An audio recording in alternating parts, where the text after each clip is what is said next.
Hello दोस्तों, कैसे हैं सभी? आई होप बेटर होंगे। तो आज हम फिर से एक नए डे के साथ, एक नए टॉपिक के साथ, एक नई एनर्जी के साथ फिर से पढ़ने को तैयार हैं। आज हम टॉपिक कवर करेंगे मौर्य वंश। यहाँ पर टॉपिक नहीं लिखा हुआ है, पिछला वीडियो आप लोग देखे होंगे पार्ट 1, तो उसका पार्ट 2 है। जैसे मैं पिछला वीडियो में बोला था कि इसका पार्ट 2 लाना पड़ेगा, क्योंकि वो लंबा वीडियो हो चुका था, लगभग 20 मिनट का वीडियो हो चुका था, तो उसमें हम इसको ऐड नहीं कर सकते थे। ये भी लगभग 20 मिनट का वीडियो हो जाएगा, कितने फास्ट करें फिर भी। तो उस 40 मिनट का वीडियो था, लगभग 1 घंटा का हो जाता, तो उसमें मज़ा नहीं आता, फिर पढ़ने में आपको भी बोरियत फील होती। इसलिए मैं सोचा कि इसका पार्ट 2 लेके आते हैं। इसमें मौर्य वंश पढ़ेंगे। मौर्य वंश के हम चंद्रगुप्त के बारे में पढ़ रहे थे। चंद्रगुप्त के बारे में पढ़े, वहाँ तक हम उसमें पढ़े थे कि चंद्रगुप्त से जो अति थे, कौन सेल्यूकस निकेटर जो थे, वो 500 हाथी लेकर अपनी पुत्री का शादी कर चुके थे। वहाँ तक हम लोग पढ़ चुके थे। आप लोग पार्ट 1 नहीं देखो तो जाकर देखो, वो भी काफ़ी इंटरेस्टिंग है, काफ़ी नॉलेजेबल है। चलिए चलते हैं सेकेंड पार्ट पे। सबसे पहले आप लोग का बहुत बहुत स्वागत है आपका अपना चैनल डिफेंस क्लास पे। चलिए क्या है देखते हैं। मौर्य वंश का है, पार्ट 2 है, ध्यान रखिएगा इसका। इसमें हम लोग चंद्रगुप्त के बारे में पढ़ रहे थे। जैसे मैंने बोला था कि मौर्य वंश में 3 महान राजा हुए। चंद्रगुप्त हुए, उनके बेटा बिंदुसार हुए और उनके बेटा अशोक हुए। ये 3 पढ़े थे, जिसमें हम बोले थे कि जो सबसे पहले जो चंद्रगुप्त हैं उनके बारे में सबसे पहले पढ़ेंगे। उसके बारे में पढ़ेंगे हम बिंदुसार के बारे में, उसके बाद पढ़ेंगे अशोक के बारे में। तो चंद्रगुप्त के बारे में पढ़ रहे हैं, तो इसमें पार्ट 2 है, पार्ट 2 वीडियो है। पार्ट 1 दूसरा वीडियो है। तो आप लोग पार्ट 1 नहीं देखो तो पार्ट 1 देखो, उसके बाद यहाँ पे शिफ्ट होना, काफ़ी ज़्यादा समझ में आएगी। यहाँ पे हो सकता है आपको थोड़ा बहुत समझ में नहीं आए, लेकिन मैं चलिए आसान भाषा में समझाने की कोशिश करूँगा। तो चंद्रगुप्त के बारे में पढ़ रहे हैं, पार्ट 2 है। चंद्रगुप्त कितना पार्ट 2 है, 02 लिखते हैं, ठीक है। चंद्रगुप्त के बारे में पढ़ रहे हैं, पार्ट 2 है। पिछला वीडियो में ये जाना था, हाँ लास्ट में किया था, वहाँ पढ़ा था कि सेल्यूकस निकेटर जो थे, जो कि सिकंदर के सेनापति थे, वो क्या बोलते हैं, जब पूर्वी अफगानिस्तान था, पश्चिमी सिंधु था, वाला क्षेत्र था, और बलूचिस्तान था, वो वाला क्षेत्र के लिए क्या बोलते हैं कि आप 500 हाथी मुझे दे दो। किससे बोलते हैं? चंद्रगुप्त मौर्य से बोलते हैं। और उसके बाद बोलते हैं कि 500 हाथी देकर आप ये हिस्सा ले जाओ, ठीक है। उसके साथ ही क्या करते हैं, वो अपनी बेटी जो होती है उनका शादी भी करवा देते हैं चंद्रगुप्त मौर्य से। उसके बाद क्या आगे कहानी क्या है, ठीक है। यहाँ तक बात समझ गए होंगे आप लोग। पिछला वीडियो जो देखा होगा समझ रहा होगा, आप लोग पिछला नहीं देखो जरूर देखो, ठीक है। उसके बाद यहाँ शिफ्ट होना ज़्यादा समझ में आएगी। तो पार्ट 2 चलिए। उसके बाद क्या था कि अच्छा अब ये बात उठती है कि चंद्रगुप्त के पास सेना कितनी थी, ठीक है। उतना बड़ा सिकंदर उसके पास इतना बड़ा सेना होगी, तब तो वो सेल्यूकस निकेटर को हरा चुका था। अब सोचो सिकंदर का वो सेनापति था, तो उसको हराने के लिए थोड़ी ही बहुत सेना की ज़रूरत नहीं थी। उसके पास कितने सेना थी? तो ऐसा बोला जाता है कि उसके पास 6 लाख सेना थी। कितने? 6 लाख सेना से वो पूरे भारत को कुचल दिया था, ठीक है। कुचल दिया मतलब बोल सकते हैं कि 6 लाख सेना लेकर वो पूरे भारत को जीतना चाहता था या जीता था। ओके, 6 लाख। उसके बाद कितनी सेना थी? 6 लाख। 6 लाख की सेना थी। 6 लाख की सेना थी। अच्छा, 6 लाख की जो सेना थी, ये कहाँ पे लिखा हुआ है? ऐसे भी तो नहीं बोल सकते कि हाँ 6 लाख की थी, 7 लाख की थी, 8 लाख की। कहीं पे तो इसका प्रूफ होगा, तो इसका प्रूफ भी है। तो इसका जो प्रूफ दिया गया है वो कहाँ पे दिया गया है? प्लूटार्क में दिया गया है, ठीक है। प्लूटार्क क्या है? किताब का नाम है। प्लूटार्क के अनुसार क्या है? प्लूटार्क के अनुसार बोला जाता है कि चंद्रगुप्त मौर्य के पास 6 लाख की सेना थी, ठीक है। चंद्रगुप्त मौर्य के पास कितने? 6 लाख की सेना थी। अच्छा, उसके बाद क्या होता है कि जो बात समझ गए कि के अनुसार, इसको मैं पूरा ही लिख सकता हूँ, के अनुसार, ठीक है। वो बेटी की शादी करते हैं। उसके बाद आता है कि उसके पास कितना सेना थी, तो उसके पास 6 लाख की सेना थी, ठीक है। अभी कहाँ पे लिखा हुआ है? तो प्लूटार्क के अनुसार ये बताया जा सकता है कि उसके पास 6 लाख सेना थी, वहाँ पे लिखा हुआ है। अब इसके बाद ये आता है कि सेल्यूकस निकेटर जो थे, उसके पास एक दूत था। जैसे पुराना जमाने में तो दूत ही तो होता था, जो कि एक राजा का मैसेज दूसरे राजा तक लेके जाता था, तो एक दूत होता था। तो उसके पास सेल्यूकस निकेटर के पास एक दूत था। कौन? दूत का क्या नाम था? उसके बाद था मेगस्थनीज था शायद, स्थनीज, हाँ, दूत, ठीक है। मेगस्थनीज दूत जो था, किसका था? ये था आपका सेल्यूकस निकेटर का। सेल्यूकस। अच्छा, इस निकेटर के बारे में आप जान रहे होगे, ये कौन था? इस सिकंदर का सेनापति था। तो मैगस्थनीज जो था वो दूत था किसका, सेल्यूकस निकेटर का। एक बार जाता है चंद्रगुप्त मौर्य के दरबार में। कहाँ पे जाता है, चंद्रगुप्त मौर्य के दरबार में इसको भेजा जाता है। चंद्रगुप्त मौर्य के दरबार में, ठीक है, दरबार में भेजा जाता है। इसको बोलते हैं कि तुम जाओ, भेजा जाता है। कौन बोलता है, सेल्यूकस निकेटर बोलता है कि चंद्रगुप्त मौर्य के दरबार में जाओ। अच्छा, इसके बाद हम पढ़ क्यों रहे हैं, होगा गया होगा, दूत होगा गया होगा, इसमें पढ़ना क्या है, इसलिए हम पढ़ रहे हैं क्योंकि ये जो थे मैग्नेस्थिस जो थे एक किताब लिखे हुए हैं, ठीक है, ये क्या लिखे हुए हैं, किताब लिखे हुए हैं, जो कि काफ़ी ज़्यादा अभी के समय में मैग्नेस जो थे, हाँ मैग्नेस्थिस जो थे एक किताब लिखे हुए हैं। कौन सा किताब लिखे हुए हैं, एक किताब जो लिखे हैं इंडिका, ठीक है, एक किताब लिखे, इसीलिए इनके बारे में पढ़ रहे हैं कि किताब लिखे हुए हैं, और इसके कोई पढ़ने खास कारण नहीं है। मैं इसे जो एक किताब लिखे थे, एक किताब लिखे, उस किताब में क्या वर्णन है भी समझेंगे। मैग्नेस्थिस एक किताब लिखे थे। अच्छा, ये कौन सा किताब लिखे थे, जो किताब का जो नाम था वो था इंडिका। ओके, क्या नाम था, इंडिका नाम था किताब का। इसको ध्यान रखना, जिसको लिखे थे मैगस्थनीज, जो कि किसका दूत थे, ये सेल्यूकस निकेटर का दूत थे, जो कि एक इंडिका नामक बुक लिखे हुए थे।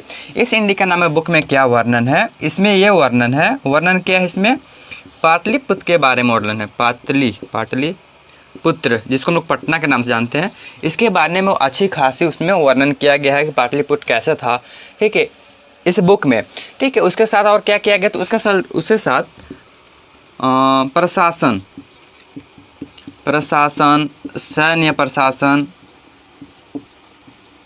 ठीक है, इन सब के बारे में अच्छा तरह से उसमें क्या लिखा हुआ है, ठीक है, वर्णन किया गया है पाटलिपुत्र के बारे में, प्रशासन सैन्य प्रकाशन के बारे में लिखा हुआ है, जो कि किसके द्वारा, मैगस्थनीज के द्वारा लिखा हुआ है, जिसका बुक का नाम है इंडिका। ओके, मैगस्थनीज कौन थे, वो सेल्यूकस निकेटर के दूत थे, ठीक है। इस प्रकार से ये था वर्णन, इसमें ये किया गया है मैग्नेस्थिस की बुक जो है इंडिका में।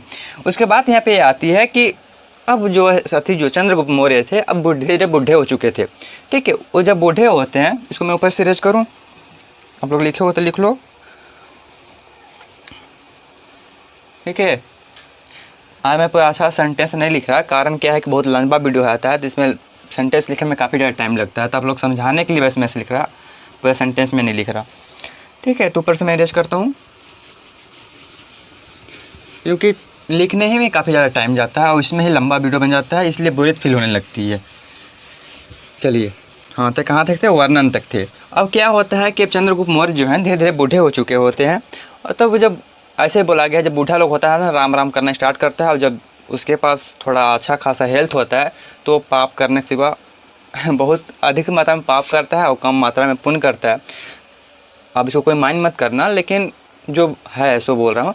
और जब बूढ़े होते हैं तो पूरे तरह से क्या हो जाते हैं, भक्त हो जाते हैं भगवान का, ठीक है। तो इस प्रकार से चंद्रगुप्त जी भी हैं, ये भक्त हो जाते हैं, ये शिक्षा लेना स्टार्ट करते हैं, किसका, जैन धर्म का। उस समय पता ही होगा कि जैन धर्म ज़्यादा फेमस था, बुद्ध धर्म भी था, बुद्ध धर्म जैन धर्म ही उस समय बहुत ज़्यादा फेमस था। तो बुद्ध धर्म का जो प्रसिद्ध हुआ, बुद्ध धर्म वो कम हुआ, ठीक है, बौद्ध धर्म जो हुआ प्रसिद्ध कम हुआ, जबकि जैन धर्म ज़्यादा हुआ था, ठीक है। तो वे जो थे चंद्रगुप्त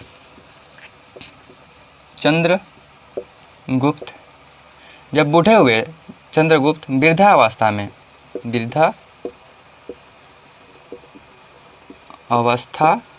चंद्रगुप्त जो थे वृद्धावस्था में जैन धर्म को अपनाते हैं, जैन धर्म का ज्ञान लेते हैं, फिर अपनाते हैं, ज्ञान लेते हैं। ज्ञान लेने में और अपनाने में काफ़ी ज़्यादा फर्क है। लेकिन चंद्रगुप्त जो है अब जब बूढ़े होते हैं तो जैन धर्म को अपनाना चाहते हैं, अपनाते हैं। उस समय जो उसके गुरु थे, जैन धर्म का जो गुरु थे, वो थे भद्रबाहु, ठीक है। जिस समय चंद्रगुप्त मौर्य थे, उस समय जैन धर्म का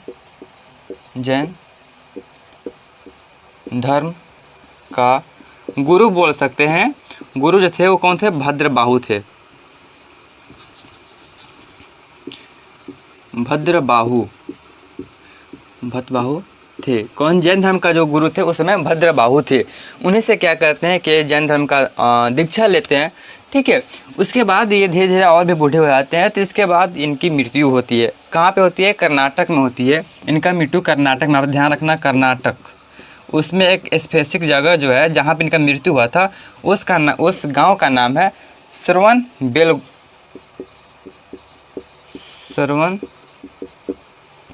एक सेकेंड, बड़ा वर्ड है ना, श्रवण बोल गोला।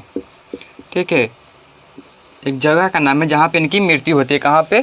श्रवण बोल गेला। ओके, मैं सही हूँ? हाँ, श्रवण बोल गेला में इनकी मृत्यु होती है, कर्नाटक में जगह है। ठीक है, इनकी मृत्यु होती कब है? तो आज से लगभग 247 ईसा पूर्व में इनकी मृत्यु होती है। 297 ईसा पूर्व में इनकी मृत्यु होती है, कर्नाटक में होती है। ठीक है, श्रवण बोल गोला में होती है इनका मृत्यु। ध्यान रखना चीज़ को। ऐसा बोला जाता है कि चंद्रगुप्त के मौर्य के जो प्रधानमंत्री थे, ठीक है, आप बोल सकते हो जो उसका प्रधान थे वो कौन थे? चाणक्य थे। ठीक है, चाणक्य के बारे में अभी क्यों पढ़ना? हम तो सब कुछ जानता है कि चाणक्य थे, लेकिन चाणक्य के बारे में किस लिए पढ़ना है समझ आते हैं।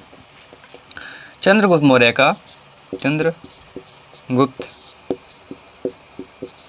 मौर्य का जो प्रधान थे, प्रधान बोल सकते हैं, प्रधानमंत्री, ठीक है, कौन थे? चाणक्य थे। आप लोग जान ही रहे हो, चाणक्य थे। इनके बारे में क्यों पढ़ना? चाणक्य के बारे में आप लोग सबको पता है कि चंद्रगुप्त चाणक्य के द्वारा ही बहुत बड़ा युद्ध लड़े हुए थे और जीते भी थे।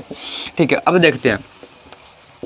तो चाणक्य थे इनके प्रधानमंत्री। अब चाणक्य क्या करते हैं कि भी एक बुक लिखे हुए हैं, चाणक्य भी एक बुक लिखे हुए हैं जो कि किसे संबंधित है? वो जो है राज व्यवस्था से संबंधित है।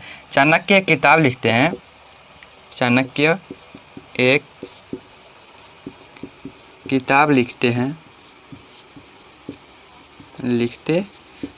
चाणक्य क्या करते हैं? किताब लिखते हैं। जिस किताब जो होता है, कोई भी किताब, जैसे हिंदी का है तो हिंदी जो है, हिंदी किताब है तो उसके हिंदी से रिलेटेड होगा। मान लो कि ज्योग्राफी है तो ज्योग्राफी क्या होगा? धरती संबंधित होगा या फिर आसमान संबंधित, यही सब तो होगा। सिविक्स, जैसे सिविक्स ही है, जैसे पॉलिटी है, पॉलिटी क्या होगा? संबंधित नियम कानून से होगा। उसी प्रकार से जो एक बुक लिखते हैं वो लिखते हैं राज व्यवस्था से। इनका जो एक बुक होता है वो होता है किससे? राज व्यवस्था से संबंधित होता है, राज व्यवस्था। याद रखना। इनका जो चाणक्य गुप्त जो किताब लिखे थे, चाणक्य जो किताब लिखे थे वो राज व्यवस्था से रिलेटेड लिखे थे, संबंधित लिखे थे। राज व्यवस्था से संबंधित किताब लिखे थे, से संबंधित किताब लिखते हैं, किताब लिखे थे। बात समझिए। अब आते हैं कि अब ऐसा कौन सा ग्रंथ है जो कि भारत का सबसे पुराना ग्रंथ है। अब इसके बाद हम लोग आएंगे कहाँ पे? इसके बाद हम लोग आएंगे समझिए गीता का जो निर्माण हुआ, गीता जो ग्रंथ है, गीता का जो है, उसके साथ साथ जो महाभारत का जो लिखा गया किताब, वो कहाँ कब लिखा गया, किस काल में लिखा गया, किसके समय में लिखा गया, इस सब चीज़ को पढ़ेंगे। तो ऐसा बोला जाता है कि भारत का, इसको मैं इसके ऊपर सीरीज करता हूँ, ठीक है, जो इसको लिखना है लिख सकते हो। चलो देखो, तो अब बात यहाँ पे आती है कि जो भारत का जो सबसे पुराना ग्रंथ है, ठीक है, मतलब सबसे पहले जो ग्रंथ लिखा गया कौन सा ग्रंथ है? ठीक है, रामायण से भी, महाभारत से भी, इस सबसे पहले जो ग्रंथ लिखा गया वो क्या था? ठीक है, जो कि इन्हीं के शासनकाल में लिखा गया था। ठीक है, जो था भारत का प्रथम ग्रंथ कौन सा है? भारत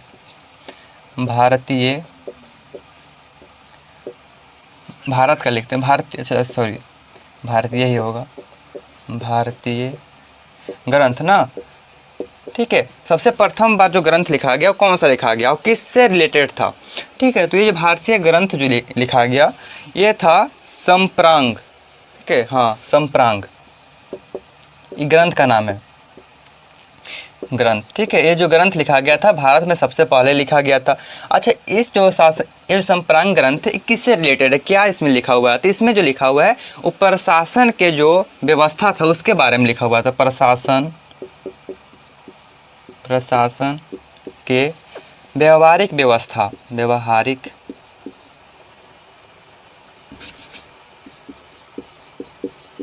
व्यवहारिक समस्या या फिर व्यवस्था के बारे में, ठीक है, समस्या के बारे में लिखा हुआ है, इसमें बारे में है। में है। जो भारत का सबसे पहला जो ग्रंथ था वो था सम्प्रांग ग्रंथ, जिसमें कि प्रशासन की व्यवहारिक समस्या के बारे में लिखा हुआ है। तो इस प्रकार से हम लोग चाणक्यगुप्त की मृत्यु भी पढ़ लिए, ठीक है, कैसे हुआ, सॉरी चंद्रगुप्त का मृत्यु, चाणक्य का नहीं, चंद्रगुप्त का मृत्यु तक पढ़े। उसके बाद पढ़े कि भारत का सबसे पहला ग्रंथ कौन था, तो परसंप्रंग ग्रंथ था, इसको आप ध्यान रखना, ठीक है। प्रशासन, जिसमें लिखा हुआ है प्रशासन के व्यवहारिक समस्या के बारे में, उसमें बताया हुआ है।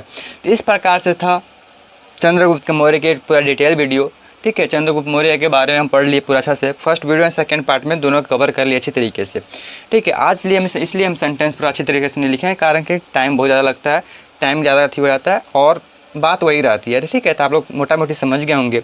और इस प्रकार से तब आप लोग जहाँ मुझे लगता है हम सारा चीज़ को कवर कर चुके हैं, ठीक है। तो नेक्स्ट वीडियो जो आएगा वो आएगा चंद्रगुप्त का, तो हो गया। अब इसके बाद जो वीडियो आएगा उसी पे आएगा, ठीक है, मौर्य काल पे ही आएगा। लेकिन अगला वीडियो आएगा, अगला वीडियो क्या होगा, कैसा होगा, किस प्रकार से उसको पढ़ेंगे, तब तक के लिए आपको वेट करना पड़ेगा, ज़्यादा नहीं 1-2 दिन, ठीक है। तब तक के लिए आप पढ़ाई करते रहें, मैं भी चला पढ़ाई करने। तब तक के लिए all the very best, thanks for watching this video.